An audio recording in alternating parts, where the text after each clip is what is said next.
어느 때까지니까 라는 말씀으로 말씀 전하도록 하겠습니다. 우리 잠깐 기도하고 시작하겠습니다. 주님의 말씀 앞에 섭니다. 고난 속에서 기도할 수 있도록 주님, 우리에 있는 모든 삶이 어려울지라도 더 주님을 의지하게 하여 주시옵소서. 오늘 우리가 대하는 다윗의 탄식시가 우리에게 있어서의 모든 삶에 다시 한번 우리를 일으켜주는 주님의 힘이 되게 하시고 다시 주님 앞에 나아가는 우리의 무릎이 되게 하여 주시옵소서. 오늘도 황영선 집사님 항암 치료 받을 수 있도록 또 오늘 예물 드리며 주님께 마음을 드립니다. 하나님께서 이미 그곳에서 치료가 시작되었음을 믿고 함께 기도하기 원하오니 빛 대신 주님께서 치료하여 주시옵소서. 함께하여 주시옵소서. 예수 그리스도의 이름으로 기도드립니다. 아멘. 네, 오늘 시편 13편 우리 함께 보면서 우리 수요 기도에 또 같이 기도하도록 하겠습니다. 오늘은 우리가 하나님께 탄식하는 기도를 다윗의 탄식시라고 하죠. 이 기도를 통해 우리의 기도가 좀 주님 앞에 더 풍성해지고 우리에 있는 영혼을 다시 한번 깨우며 나가는 시간이 되기를 바랍니다. 우리는 신앙생활하면서 기도하죠. 감사할 때도 기도하고 형통할 때도 감사하며 또 기도합니다. 새로운 일을 시작하면서도 기도하고 앞이 보이지 않고 어떻게 해야 될지 모를 때 선택해야 될 때도 기도하죠. 특별히 여러 가지 어려움으로 마음이 상할 때 더 주님 앞에 나와 간절히 기도할 때가 있습니다. 그리스도인은 항상 기도하죠. 모든 일에 기도하며 나아갑니다. 그런데 특별히 오늘 시편을 일명 탄식시라고 하죠. 다윗이 하나님 앞에서의 마음의 상함을 그대로 드러내면서 기도하는 이 기도문입니다. 함께 1절과 2절을 저희가 함께 봉독해 보겠습니다. 시작. 여호와여 어느 때까지니까 나를 영원히 잊으시나이까 주의 얼굴을 나에게서 어느 때까지 숨기시겠나이까 나의 영혼이 번민하고 종일토록 마음에 근심하기를 어느 때까지 하오며 내 원수가 나를 치며 자랑하기를 어느 때까지 하리이까. 아멘. 여기서 제일 많이 반복되는 단어가 무엇입니까? 1절에 어느 때까지니까, 어느 때까지 숨기겠나이까, 2절에 어느 때까지 하오며 또 어느 때까지 하오리까. 4번이나 반복하면서 어느 때까지입니까 하면서 자신의 심정을 토로하죠. 어느 때까지입니까 도대체? 히브리어 원문에 보면 다윗은 이 말을 더 간절하게 사용합니다. 우리는 여호와여 어느 때까지니까 라고 나와 있지만 히브리 원어에 보면 첫 단어가 아나 아드 여호와, 아나는 오래, 아드는 오래, 아나는 얼마나, 얼마나 오래. 여호와 하나님 얼마나 오래 참아야 됩니까? 얼마나 오래 기다려야 됩니까? 얼마나 오래 내가 이 일을 봐야 됩니까? 얼마나 오래 내가 아파야 합니까? 얼마나 오래, 얼마나 오래. 다윗은 마음을 토하듯 첫 마디부터 하나님께 외치는 것이죠.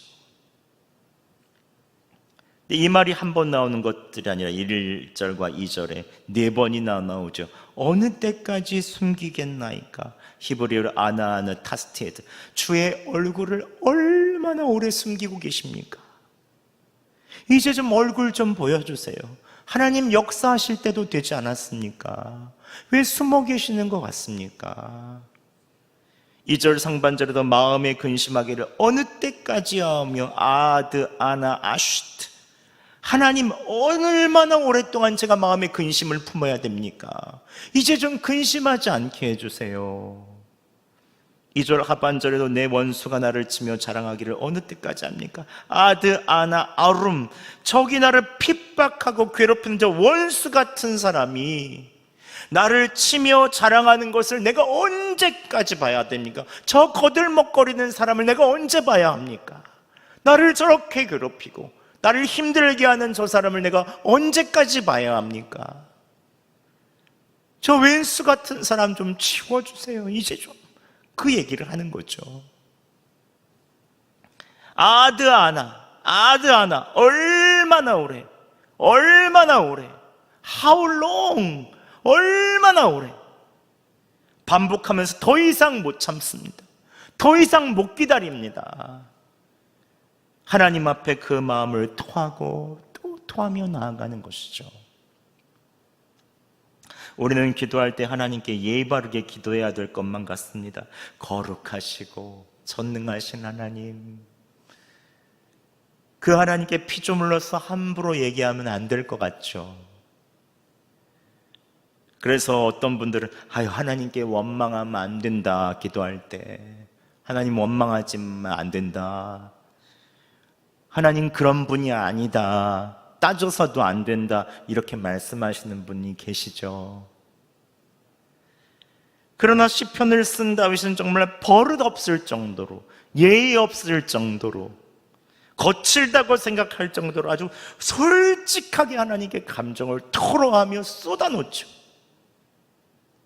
여기서 알 수 있는 영적인 교훈은 무엇입니까? 여러분, 기도할 때 감정을 쏟아놓으셔야 합니다.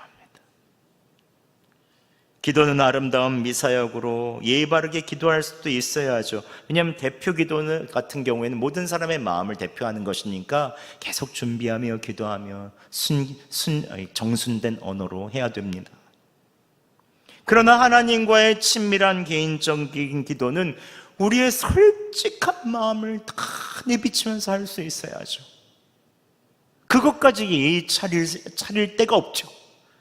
그러면 그게 어떻게 하나님께 우리가 친밀하게 나아가는 것입니까? 하나님 앞에 솔직하지 않으면 어떻게 사람 앞에서 솔직할 수 있겠습니까?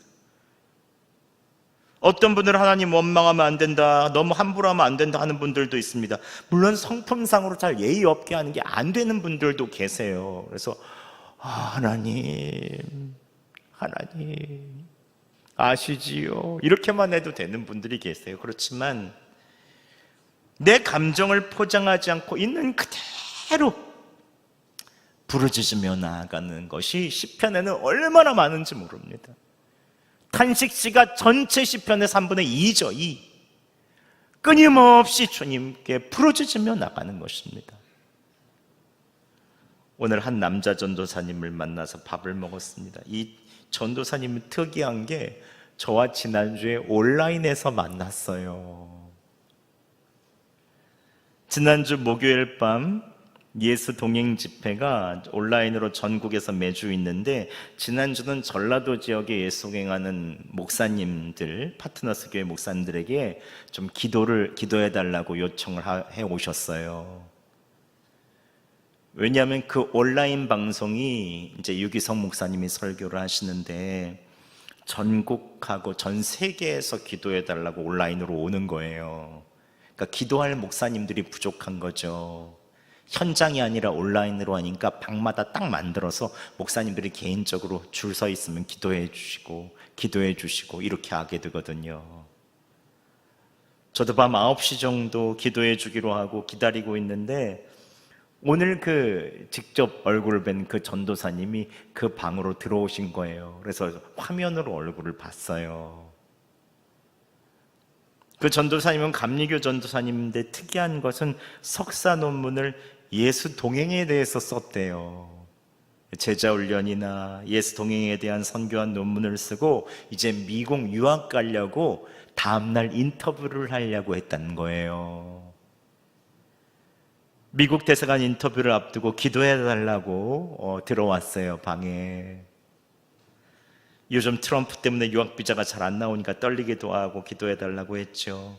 그래서 제가 기도를 간절히 해드리고 나서 물어보니까 글쎄 여수 신월동에 산다는 거예요. 아니 이게 너무 이런 일이 어디 있습니까? 여기 넘어가기만 하면 바로 국동 아니겠어요? 제 자초지종을 물어봤더니 원래 수도권에서 사역했는데 어머니께서 신월동에 사셔서 유학 가기 전에 잠깐 어머니랑 있어야 되겠다면서 이쪽으로 왔다는 거죠. 여수로 내려왔다는 거예요. 너무 가까운 것도 하나님께서 주신 만남인 것 같아서 그래 그럼 대사관에서 인터뷰하고 이번 주에 우리 한번 밥 먹자 해서 이제 같이 밥을 먹었어요. 근데 오늘 만나서 물으니 어떻게 됐냐? 그러니까 대사관에서 리젝 거절을 당했다는 거예요. 비자가 안 나왔다는 거죠.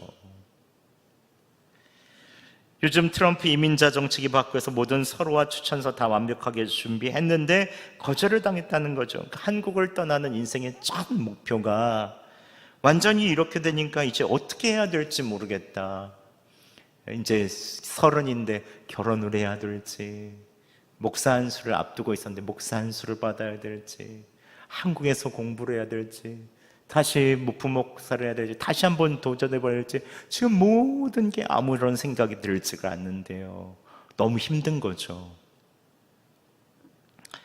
인생의 첫 발걸음이 이렇게 좌절되니 얼마나 그 마음이 상하겠어요. 제가 그 마음을 알거든요. 유학 준비한다는 게 그냥 단순히 여행 갈 때 비행기 표면 사놓는 정도가 아니거든요. 생활을 새롭게 해야 되기 때문에 유학 준비 서류, 입학 허가서 받아야 되죠. 유학비 통장 잔고 지켜야 되죠. 교수님 추천서, 내가 사역해야 될 교회 준비해야 되죠. 한두 가지가 아닙니다. 근데 모든 게 다 굳나버린 거예요. 다 굳난 거예요. 학교 사역할 교회, 미국 감리교단까지 또 다시 안 됐다고 다 알려야 된다는 거예요. 조치해서.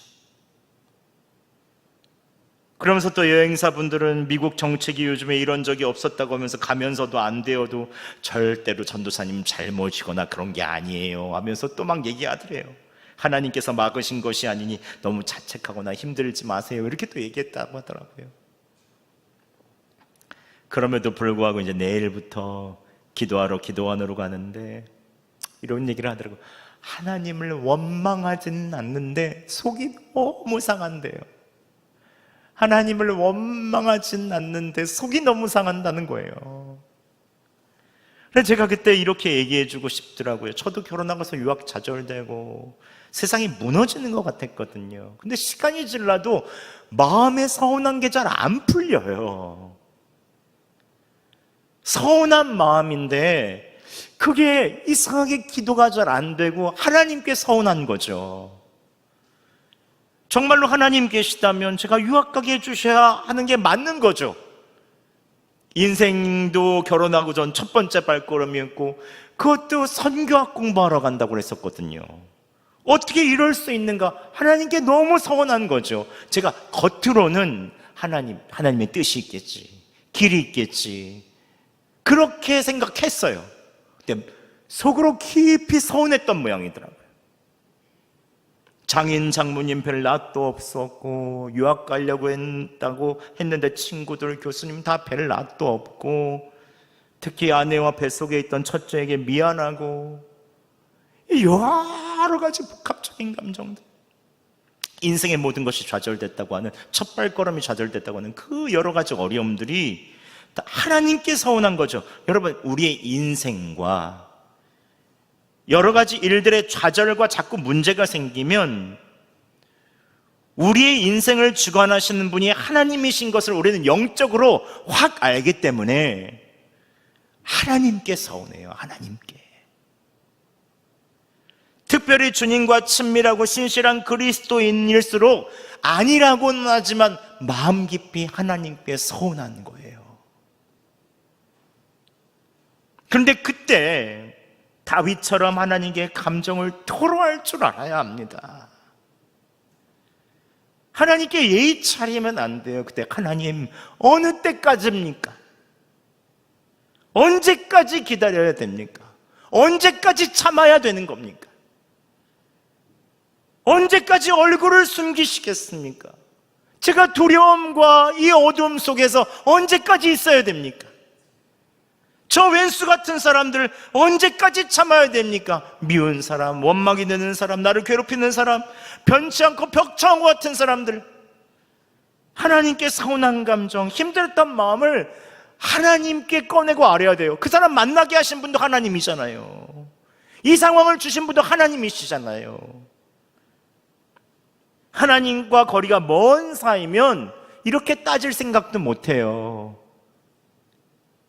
마음을 토로하는 게 필요 없죠. 하지만 하나님과 친밀하면 따질 수 있어야 합니다. 세상 다른 종교와 다른 점은 무엇이요? 우리 주님은 인격적인 분이세요. 따져도 괜찮아요. 여러분, 제일 마음 많이 상하게 하는 사람이 누군지 아세요? 가장 가까이 있는 사람들이 사실 제일 마음 많이 상하게 할 때가 많아요. 가족들이 제일 마음 많이 상하게 할 때가 많습니다. 친하니까 함부로 말하고, 친하니까 꾹 찌르면서 말하고, 마음 상해도 당연한 건 줄 알고, 어떤 때는 사람 속 터지게 해도 방 안에서 말도 하나 가만히 있을 때도 있고, 방 안에서 안 나오고, 근데 안 나오는 것도 언어잖아요. 나 이제 너랑 얘기 안 해, 그런 거잖아요. 싸우다가도 다음날 아닌 척 다시 나와서 웃으면 그냥 그러다 풀리고 괜찮은 거, 이게 가족인 거거든요. 왜 그런지 아세요? 친하니까, 친밀하니까, 가족이니까 그게 가능한 거죠. 근데 여러분, 하나님과의 관계도 그래야 돼요. 바다같이 넓으신 그 하나님의 마음 안에서 우리가 뭘 쏟아낼지 못하겠습니까? 자신의 생명까지 다 주신 예수님 안에서 우리가 무엇을 얘기를 못하겠습니까? 답답한 일이 있으면 얘기하죠. 근데 꼭 주님 앞에서도 가만히 있어요. 주님 앞에 얘기하지 않으면 누구한테 얘기하겠습니까? 우리의 기도의 시간은 조금 더 주님 앞에서 친밀하게 주님께 우리의 감정을 얘기할 수 있어야 합니다. 그냥 간구하는 기도 제목만 이렇게 얘기하면 거기에는 마음에 있어서 있는 응어리와 상처가 풀리지가 않아요. 다윗은 하나님 앞에 예의 차리지 않죠. 하나님 앞에 자기의 심정을 토로합니다. 시편의 탄식 15편 자신의 감정을 쏟아놓죠. 왜? 하나님과 친밀하니까. 여러분, 하나님과의 기도에 여러분의 마음을 쏟아놓으시기 바랍니다. 거기서부터 우리에 있는 기도의 열쇠가 있어요. 그렇다면 기도할 때 자신의 감정을 쏟아놓은 이후 해야 하는 것은 무엇입니까? 그때 하나님을 붙드는 것입니다. 함께 3절 말씀 저희가 함께 봉독하겠습니다. 시작. 여호와 내 하나님이여 나를 생각하사 응답하시고 나의 눈을 밝히소서. 아멘. 다윗은 감정 쏟아놓은 이후 간구도 많이 하네요. 딱 몇 마디 하는 거예요. 딱 몇 마디. 근데 우리가 이 다윗의 간구를 주목해 봐야 될 이유가 있습니다. 첫 번째 간구는 무엇입니까? 먼저 여호와 하나님을 부르는데 여호와 내 하나님이여 하고 불러요. 여호와 내 하나님이여. 다윗은 나의 하나님을 부릅니다. 다른 사람의 하나님도 아니에요. 우리의 하나님도 아니에요. 나의 하나님이에요. 나의 하나님. 내가 경험한 하나님, 나를 도와주신 하나님, 나를 건지신 하나님, 내 하나님을 경험한 거예요. 나의 기도에 응답하신 하나님, 내 하나님을 부르는 거죠. 그리고 이렇게 간구합니다. 두 번째는 나를 생각하사 응답하시고 라고. 나를 생각하사 응답하시고. 하나님, 나 잊지 않으셨죠? 나를 생각해 주세요. 그리고 침묵하지 말고 이젠 응답해 달라고 간구합니다. 많은 간구가 복잡하잖아요. 나를 생각해 주세요. 지금 내 상황 다 아시죠? 나 생각해 주세요. 응답해 주세요. 그럼 따라해 보겠습니다. 나를 생각해 주세요. 나에게 응답해 주세요. 간구는 그렇게 특별한 게 아니에요. 내 사정 다 아시죠? 그래서 우리 신앙의 선조분들께서 이렇게 기도했다고 하잖아요. 주님 아시지요, 아시지요 하면 다 안다는 거죠. 아시지요, 아시지요. 나를 생각해 주소서. 그리고 그냥 응답해 달라고, 뭐 특별하게 막 구체적인 거 얘기하잖아요. 생각해 주소서, 응답해 주소서. 그리고 마지막으로 이렇게 간구하죠. 나의 눈을 밝히소서. 고난의 상황과 나를 괴롭히는 사람들로 인해 어두워진 눈이 있다면 인도할 수 있는, 주님을 바라볼 수 있는 영안을 밝혀주시옵소서. 대부분 구약 성경의 눈을 밝혀달라라고 하는 것은 주님을 볼 수 있는 눈을 열어달라는 것이죠. 엘리사가 이 많은 사마리아의 군대들이 다 둘러쌌을 때, 그때 종이 주여 어떻게 하니까? 그랬더니 이렇게 얘기하죠. 그의 눈을 열어서 보게 하옵소서. 그러니까 눈이 활짝 열리니까 하나님의 군대가 온 천지를 보호하고 있고 셀 수 없는 군대가 엘리사를 보호하고 있다는 것을 보여주시죠. 즉 하나님을 보는 눈을 활짝 열어달라는 것이죠. 그럼 가장 어두운 때 나를 인도하시는 주님을 볼 수 있다면 그것으로 충분하죠. 주님이 싸워주실 거니까, 주님이 나를 가장 좋은 길로 인도하실 거니까 그 주님 보면 그것으로 충분한 것이죠. 제일 답답할 때가 언제인 줄 아세요? 주님을 볼 수 없을 때입니다. 상황이 해결된다고 해도 주님이 나와 함께 계신 것이 아니라 주님의 부재가 느껴진다면, 외롭다면, 불안하고 두렵다면 우리는 간구해야 됩니다. 주님, 나의 눈을 열어 주시옵소서. 주님은 한 번도 우리를 떠나지 않으셨거든요. 우리 마음에 성령으로 계시고 세상 끝날까지 함께 계신다고 하셨거든요. 그런데 우리의 마음에 근심과 염려가 주님을 잘 보지 못하게 하죠. 현실에 있는 걱정과 근심이 주님을 잘 보지 못하게 하는 것입니다. 사람과의 부딪혔던 감정이 훅훅 일어나면 주님을 잘 못 보죠. 그래서 우리는 항상 기도해야 됩니다. 주님, 내 눈을 밝히 열어 주시옵소서. 또 나의 눈을 열어달라는 간구의 다른 기도의 말이 있죠. 그것은 바로 주님, 어디에 계십니까? 주님, 그때 어디 계셨어요? 내가 가장 힘들 때 주님은 그때 어디 계셨습니까? 내 눈을 밝히 열어서 주님을 좀 보게 해주세요. 주님, 지금 어려운 지금 이곳에, 일터와 그리고 가정에서 내 마음 답할 때 주님 어디에 계십니까? 어디에 주님 계시는지 보게 해달라. 주님을 보는 순간 우리의 마음은 180도 바뀌죠. 주님이 계시는구나, 일을 하시겠구나. 그래서 여러분 꼭 이렇게 간구하시기 바랍니다. 나의 눈을 밝혀 주님을 보게 하여 주시옵소서. 우리는 이렇게 기도해야 합니다. 오늘 기도할 때 상황은 해결되지 않았지만 다윗의 시선이 이 기도의 과정을 통해서 확 변한 것을 볼 수 있죠. 5절과 6절 말씀 저희가 함께 봉독하겠습니다. 시작. 나는 오직 주의 사랑을 의지하여 싸우니 나의 마음은 주의 구원을 기뻐하리이다. 내가 여호와를 찬송하리니 이는 주께서 내게 은덕을 베푸심이로다. 아멘. 5절과 6절은 지금까지 기도와의 어조와 완전히 바뀌었죠. 180도 바뀌었죠. 왜 바뀐 것입니까? 기도하면서 하나님께서 그에게 주님의 사랑을 깨닫게 해주신 것이죠. 눈을 열어서 인자하신 주님을 바라볼 수 있게 해주신 것이죠. 이렇게 얘기하면 나는 오직 주의 사랑을 의지하여 싸우니, 주의 사랑이란 말은 여기서 히브리어로 헤세드라고 하죠. 헤세드라는 하나님과 사람과의 있는 언약의 관계에 있는 사랑과 인자하심을 베푸는, 끊을 수 없는 하나님과의 있어서의 관계에 있어서의 있는 인자하심과 사랑이죠.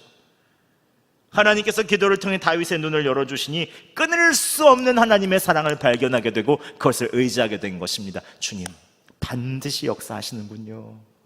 오늘 이렇게 말하는 내가 주의 사랑을 의지하여 싸우니, 이건 히브리 원어로 완료형이에요. 이미 의지된 거예요. 앞으로 될 게 아니에요. 이미 주님의 사랑을 의지했어요. 그때부터 주님께서 구원해 주실 것을 기뻐하고 여호와 하나님을 찬송하며 은덕을 베푸셨다고 하며 상황이 해결되지 않았는데도 주님을 찬양할 수 있는 것입니다. 오늘 우리는 여기서 기도의 세 단계를 알 수 있죠. 첫 번째는 솔직하게 나의 부정적인 감정들, 다 감정을 쏟아낼 수 있어야 합니다. 친밀하신 하나님께 쏟아놓지 않으면 누구에게 쏟아놓겠습니까? 둘째, 나의 하나님께 간구하고 주님을 붙들어야 합니다. 간구의 중심은 상황의 변화보다 주님께서 계신 것을 보게 해달라 눈을 밝히소서가 우리의 중심이죠. 마지막으로 주의 인자하심을 의지하며 기도해야 합니다. 기도하면서 하나님께서 주시는 것을 믿음으로 이미 구원해 줄 것을 믿고 찬양하고 감사하는 것, 이것이 우리가 해야 될 일이죠. 어느 시골 마을에 한 노부부가 있었습니다. 그런데 어느 날 부인 할머니께서 치매가 걸려서 남편을 알아보지 못하게 됐습니다.